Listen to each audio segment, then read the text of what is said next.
එකට ඉන්න බැරි නම් මරා ගන්නවා නම් තේරුම් ගන්න නැත්නම් ඩිවෝස් වෙන්න ඕනේ. බැරි වෙලාවත් ඔතන දරුවෙක් හිටියොත් ඒක තමයි මං කිව්වේ. එහෙමනම් දරුවා ගැන හිතන්න ඕනේ. මොකද අපේ ලේයින් ඉපදිච්ච දරුවෙක් ඉන්න පුළුවන් අහන්න පුළුවන් අනියම් සම්බන්ධතා කියන එක. වැරදි. අනියම් සම්බන්ධතා තියෙනවා වැරදි. Tamanට දරුවෙක් ඉන්නවා නම් Tamanට බිරිඳක් ඉන්නවා නම් තව මොකටද ආශාවල් පස්සේ යන්නේ? ඕක ආශාවනේ. ඇත්තටම කිව්වොත් තව ප්‍රතිවිරුද්ධ ලිංගිකයෙක් කෙරේ තියෙන ආශාව. ඉතින් ඕක පාලනය කරගන්න Taman දැන් හැංගීම් දැනින් තියෙන මිනිසුන්ට ඕක එනවා. නැත්තේ නෑනේ.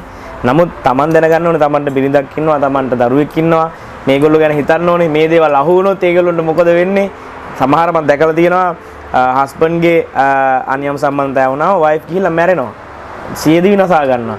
එතකොට එහෙම දේවල් වෙන්නේ අර කෙනාගේ වැරද්ද නිසා. අපි එහෙම දේවල් වෙන්න ඕනද? Taman ඇත්තටම දරුවට සහ බිරිඳට ආදරේ නම් දරුවන්ට සහ බිරිඳට සමාජයේ මේ වගේ දේවල් වෙන්නේ නැහැ. ඔයා දැකලා ඇති පහුගිය ටිකේ ප්‍රවෘත්ති වලට කොච්චරක් ගියාද මේ එහෙම අනියම් සම්බන්ධතාවය හින්දා මැරිලා මරලා එහෙම දේවල් මෙහෙම වෙන්න ඕනේද?